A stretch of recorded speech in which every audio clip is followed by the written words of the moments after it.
Because things are going to happen that we don't know are going to happen. Stuff's going to go on that we may have read about, but we haven't experienced, and so we don't know what's going on. There are signs, but there's not a script. We know stuff is coming. We know stuff is going to happen. And yet the question still remains, are we ready? Are we ready? The title of the message today is Prepping for the Unknown.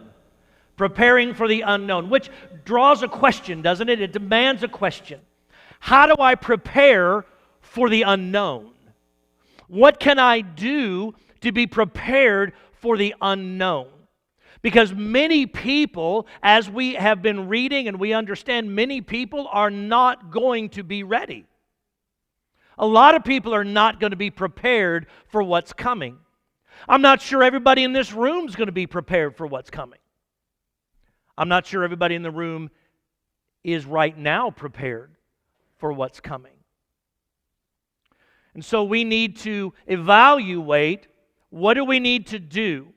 And for those of you that have given your faith into Jesus and said, I trust what Jesus did because I could not do that, that is a process that we call salvation, that I recognize my guilt before God. It's broken the relationship with God.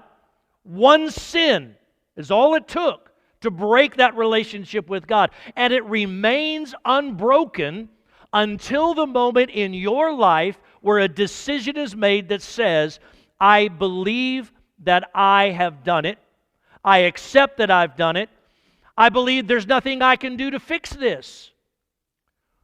But I want to choose to believe today that what Jesus did satisfied what needed to happen. And so you come before God and say, God, I'm wrong and I can't fix that. But I believe that Jesus is right and what He did fixes that. So God, I want to seek your forgiveness over my life based on what Jesus did that I couldn't do.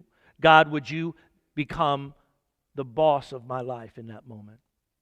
You're the one in charge. If you've done that, then you're prepared for eternity. But you know what? There may be a long time between now and that time. But we don't know when Jesus is coming back. He didn't give us a date or a time. And so we are unaware of that, and so there's a sense of unknown.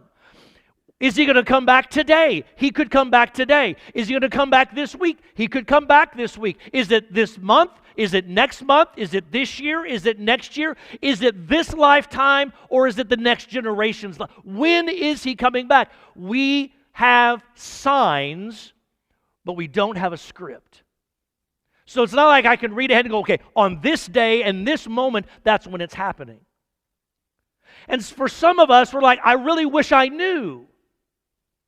And my question to you, are you sure you want to know that? You know, in one way, I would like to know that because I'd like to make sure all my friends and family are prepared. On the other side of the coin is, if I don't know, why am I not making sure they're prepared anyway?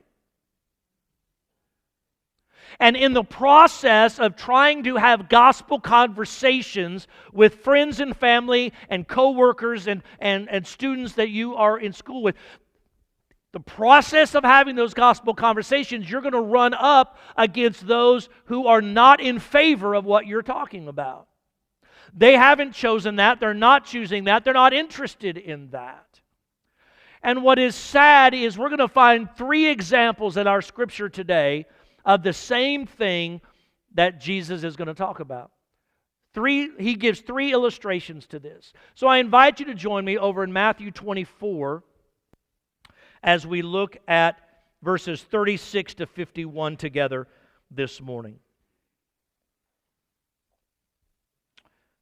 Matthew 24, beginning in verse 36. Now, concerning that day and hour, no one knows, neither the angels of heaven nor the Son, except the Father above. That's simply a statement of fact. Jesus says, nobody knows except for the Father. While Jesus was on earth, there were some limitations that were placed upon him. He couldn't be everywhere all at once. God is, one of the beliefs about God and the realities of God is God's everywhere all at the same time. But when he took human form in Jesus, he's now limited to where that human form is. When he took humanity, when Jesus became human, when he took on humanity, there was also some limiting of the knowledge that he had. God is what theologians call omniscient. He knows everything all at the same time. We don't understand that. We barely know what's going on right now. Okay? He knows all things all time. Okay? But when he became a human, when Jesus came in the flesh, there was some limiting of that because he is human. He's God, but he's human, so there's some limiting factors in that. So Jesus says only the Father knows, because while he's talking to his disciples, he's got some limitations placed on him. So, when he's talking to the disciples, and as he's talking to the disciples, he's like, look, the Father knows. And as the Father knows, it means we don't know that. So therefore, we have to make sure that we are prepared and ready to go. We have to be ready. Then he gives a few illustrations. Verse 37, as the days of Noah were, so the coming of the Son of Man will be. For in those days before the flood, they were eating and drinking, marrying and giving in marriage until the day Noah boarded the ark. They didn't know until the flood came and swept them away. This is the way the coming of the Son of Man will be. So example number one is Noah. If you recall, back in Genesis 6 through 9, Noah is deemed the most righteous man on earth. And as such, he's faithful to the Lord God. And God comes to him and says, I want you to build an ark. I want you to build this boat. This is how I want you to build it. This is what I want you to build it out of. This is how I want you to construct it. And he gives him the instructions on how to build a boat. Now, many theologians would suggest that when Noah was told, because there's going to be a flood on the earth, they're like, we don't know what that is. Because if you are reading through Genesis, you get a feeling, you get an understanding, they don't really know what rain is. Kind of like West Texas. They don't know what rain is. Because it says that the dew would rise and it would take care of the needs that they had. And there's nothing that suggests it was different at this time. So when he says there's a flood, there's a level of trust that Noah had to put in what God was saying. But at the same time, it could be considered crazy talk. Because Noah is now, I'm sure, I mean, come on. He goes down to the hardware store. He's ordering all of this customized lumber, okay? And they're like, we don't even carry that. We're going to have to bring that in, okay? So they're bringing it in. They build, and as he's building the ark, nobody builds this thing overnight, okay? This takes a while. It's not small. It's not going to stay in his backyard. People are going to know what he's doing. And just like when your neighbor is doing something that looks squirrely in their backyard, you ask questions. Right? What you doing, Noah? What's there? Oh, well, I'm building a boat. Why? Well, because God said that it's going to rain and it's going to flood the earth, and we're supposed to get in this boat. And in that moment, the people became unprepared because they disregarded the truth. The Bible says they were going about their everyday lives. You can't tell me that in the process of doing this, there weren't questions, that there weren't conversations. It happened. It's going to happen. I believe it did happen, and I believe that they just kept on doing what they're doing because that crazy guy down the street, have you seen what he's doing? That thing gets bigger and bigger. That thing is such an eyesore in our community. Why is he building that? This is the dumbest thing. Can we not get the elders in charge of this? Can we not get city council up here and get this figured out? Because this is ridiculous what he's doing. It doesn't go with the rest of our community. We just don't like it. And besides, he's talking all crazy like it's going to do something. This is dumb. They disregarded him. Because when it started raining, guess what? Suddenly, wait a minute! Maybe he was telling the truth. And you know what happens then? The door had already been shut. And when the hand of God shut it, nobody was opening it. That's why Jesus said the coming of the Son of Man is going to be like that. There are people that are going to believe, and there's people that are not going to believe. They're going to disregard the truth. And try as you might to help them become prepared, either by talking with them or living your life prepared, there are going to be those that will disregard you completely.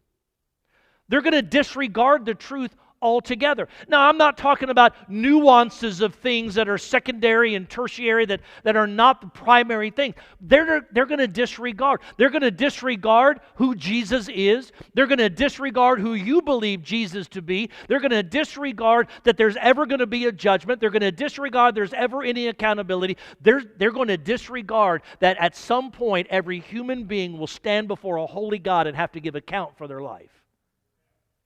They will disregard that. And even though I just used a future term, I think we could bring it into the present, couldn't we? They are disregarding it today. Because in the same way that Jesus could come back any time like this, for those people that were in the community just living their life, doing whatever they wanted to do, this was like a shock. This was a surprise. And they were dismayed and distraught, and there was nothing that they could do because time was up.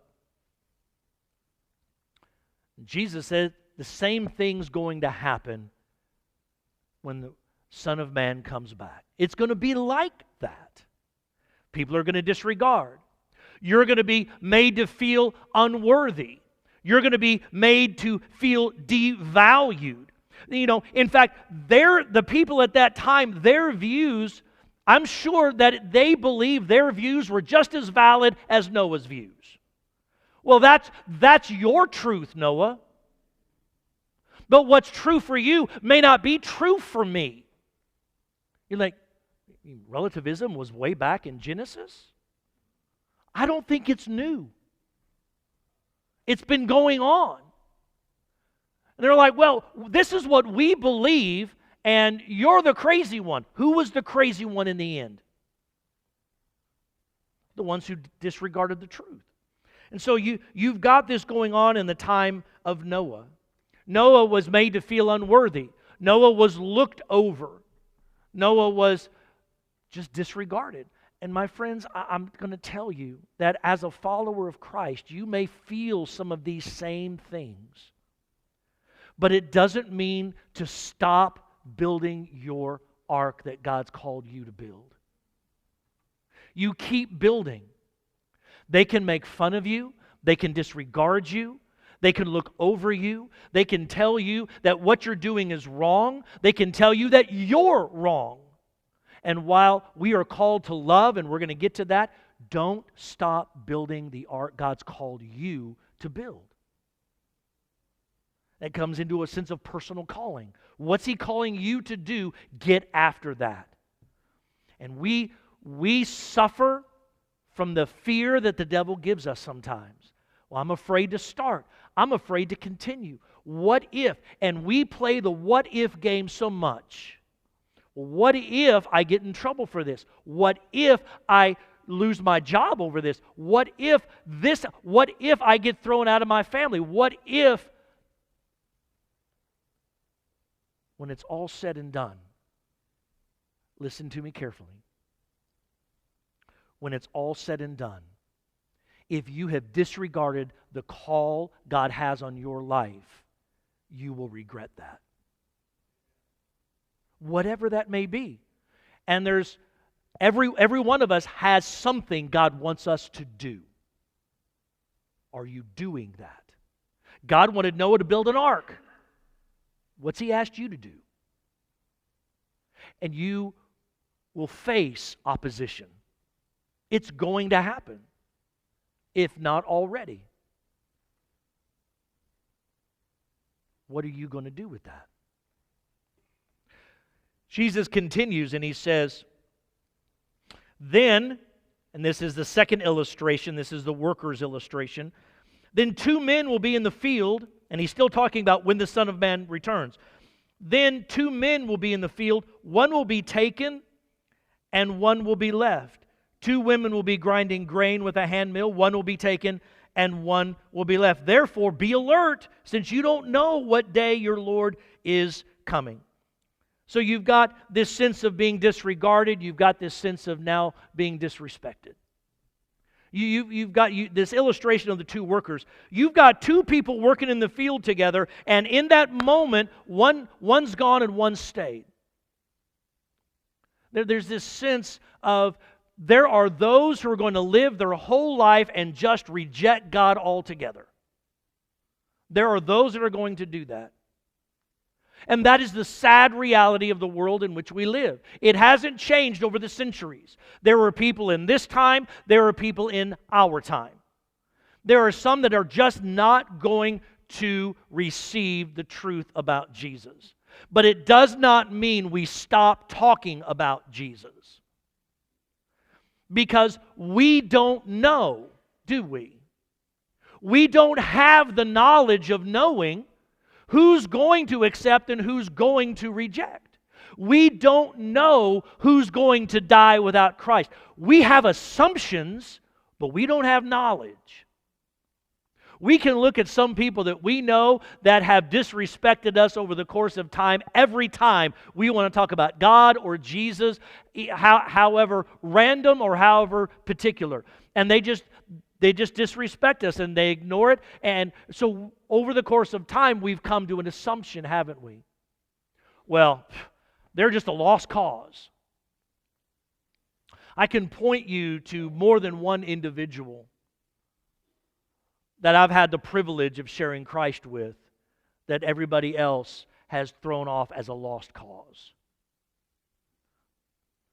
I have buried my share of people, and I have also baptized my share of people that are in their 70s and in their 80s. That people had said, "Preacher, many before you have tried." And I'm like, but it doesn't mean I'm not supposed to. I can't operate on what they did and assume it's real for me. I have to share the gospel with those God calls me to share the gospel with. That's what I have to do before a holy God. And it's not what I did and it's not what I said. I said probably the same things many before me have said. It was just in that moment they came to believe in Jesus Christ. And if I'd have stopped and answered and followed the assumptions of things, those men may not be in heaven today. You say, well, God knows if they're going to accept it. Yes, He does. I don't. And you don't either. And so the truth for us today is that we can't go on that assumption.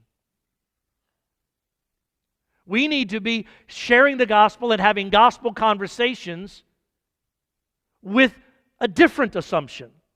Let us go out and live our life and share the gospel and enter into gospel conversations with the assumption they're going to accept Jesus Christ. Well, but you just don't know. No. You know what? If we stop doing that, we stop being the church. This is what we're called to do. And it's not a program that the First Baptist Church of Crowley does. It is a heart language that we are all supposed to have because of what He's done for us. We can't help but talk about that with other people. That's the gospel that you received, you accepted, you've experienced, you're living out. Now go talk about that. Talk about it with everyone that you can have an opportunity to talk about with. Looking for ways. We're going to have an evangelism training today at 4 o'clock. It's a 55-minute presentation. I encourage you to come and be a part of that if you want to know your next steps in having gospel conversations. That's this afternoon. If you can make it, I would love to have you here to be over in the fellowship hall. But we have to be having these conversations. These people were not thinking about God. And when they don't think about God, they don't have a part with God. And you may be insulted, and you may be injured, and you may go through all kinds of things. But that doesn't mean for us to stop sharing the gospel.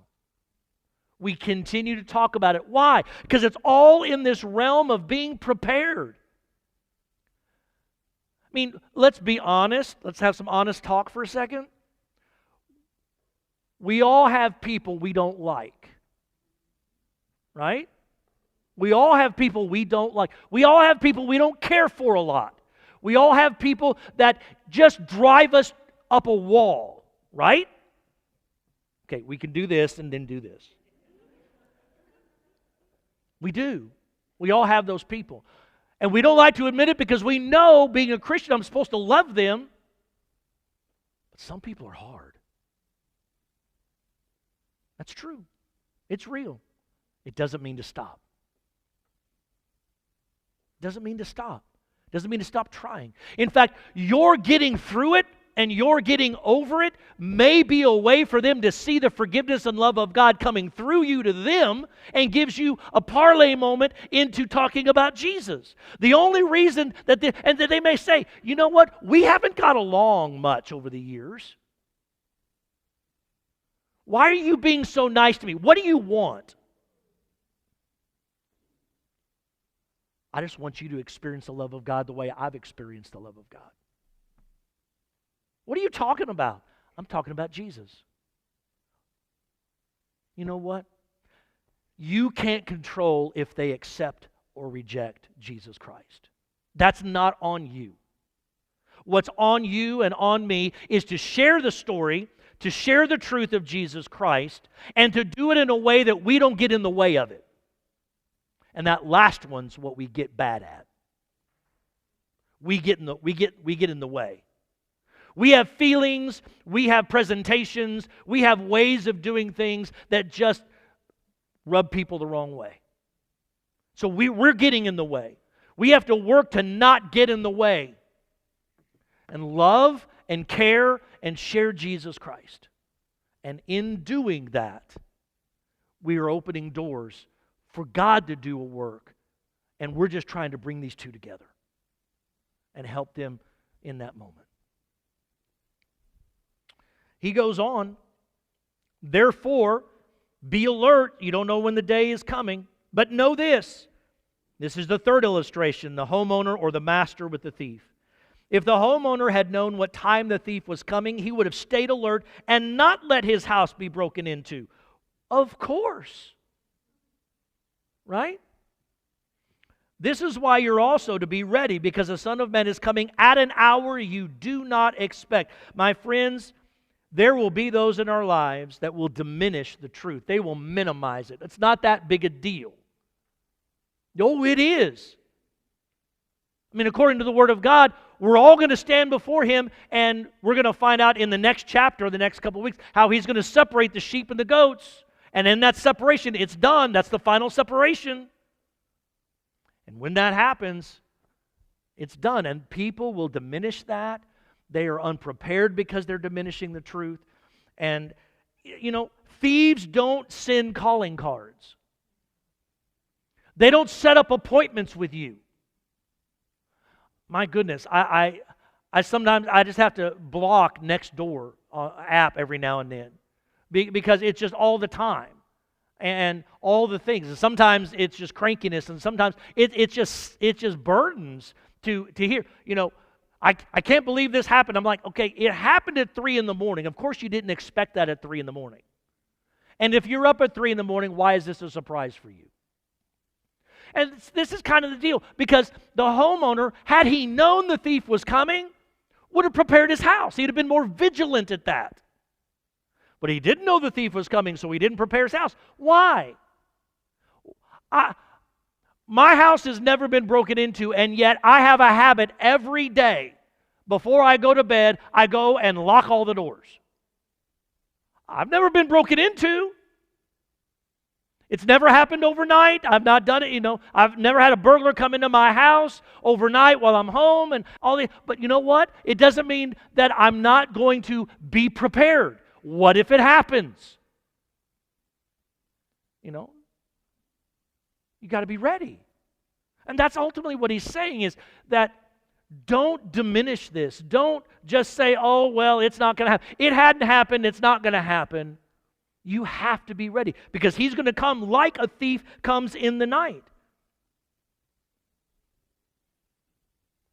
So who then is a faithful and wise servant, whom his master has put in charge of his household to give them food at the proper time? Blessed is that servant whom the master finds doing his job when he comes. Truly I tell you, he'll put him in charge of all his possessions. But if that wicked servant says in his heart, my master's delayed, and starts to beat his fellow servants and eats and drinks with drunkards, that servant's master will come on a day he doesn't expect him, at an hour he doesn't know. He will cut him to pieces and assign him a place with the hypocrites, where there will be weeping and gnashing of teeth. What in the world is Jesus trying to say here? Stay focused and stay faithful. That's what he's saying. Stay focused. There will be those that will disregard it, those that will disrespect it, those that will diminish it. You may go through all kinds of things, but stay focused on the task at hand. Stay faithful to the task at hand. This is what Jesus is instructing us to do, to prep for the unknown. We don't know when he's coming, but we have a job to do between now and then. Stay focused on it, stay faithful to it. It is kingdom work. We are not called to build a castle, we are called to build a kingdom. And in so doing, we have to be focused on that and faithful to the task. And so that is a question only you can answer. Am I being focused on it? Am I faithful to it? We live in a distracting world today. But you know what? It's no different than any other era of time. The devil's a master at his craft. Are you a master at yours? Because God has equipped you and he's gifted you a certain way. Are you doing what he's gifted you to do? Are you doing what he's called you to do? You see, there's a general calling that we all live under. It's the Great Commandment and the Great Commission. To love the Lord your God with all your heart, soul, strength, and mind. And the second is like it, to love your neighbor as yourself. That's what we call the Great Commandment. But then Jesus gives us the Great Commission to go into all the world and make disciples, to baptize, to teach, to train. And he's going to be with us through that whole process. We have this as a journey. This is for all believers, all Christians. This is our calling. The Great Commandment and the Great Commission. But then he gets into the particulars of it. And what he calls you to do, or you to do, or you to do, or you to do, is a portion of the larger situation. This is called gifting. You have a gift, you have a talent, you have an ability. God's wired you in certain ways and empowered you in certain abilities and strengths and talents. And you use those to continue to help fulfill the Great Commandment and the Great Commission. That you get busy about your particular job in the kingdom building effort. That's what we are called to do. And there's varieties of these things. And it's not all about stage presence. I would suggest to you that this is just one of many things that can happen. God just has me on the stage, but it doesn't make me better than anybody else or different than anybody else. God has me in an accountable position, but he's got you in one too, because we all are going to stand before God and give an account. Are you focused on your task? Or have you been running from the call? If he's called you to do something, are you answering that call? Now, in traditional Baptist life, when we talk about a call, we typically mean those called into a ministry vocational aspect. and that is right, and that is good, and there are some of you that are being called out for that, and have you answered that call? But I believe that everyone is called to a portion of the work. And we all have our part to play, and over the course of decades, that's been diminished, and I want to encourage it and uplift it. I don't care whether you are the ditch digger or the king. We all have a part to play in the process. Are you doing what you're supposed to be doing? Or are you trying to do what somebody else is supposed to be doing? Or are you stepping into what you want to do, but it's not what God told you to do? Are you focused on the task? Are you faithful to the call? Because you have one. Have you taken time to figure that out?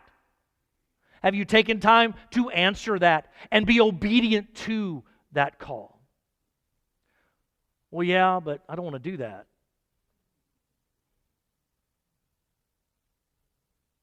I didn't want to do this either.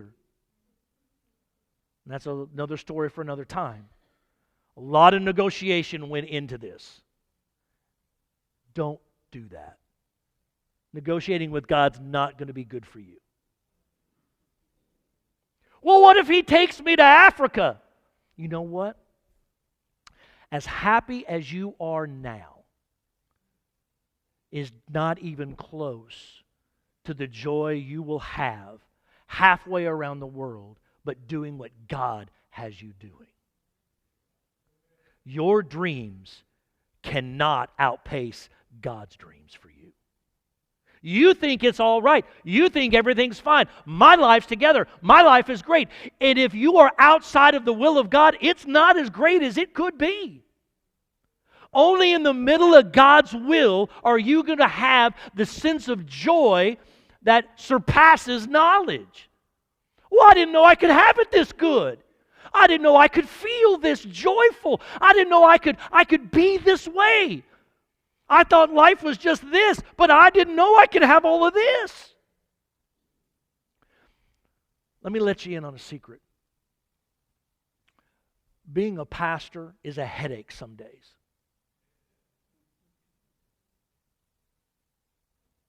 I have friends that joke, well, if it weren't for the people, pastoring would be easy.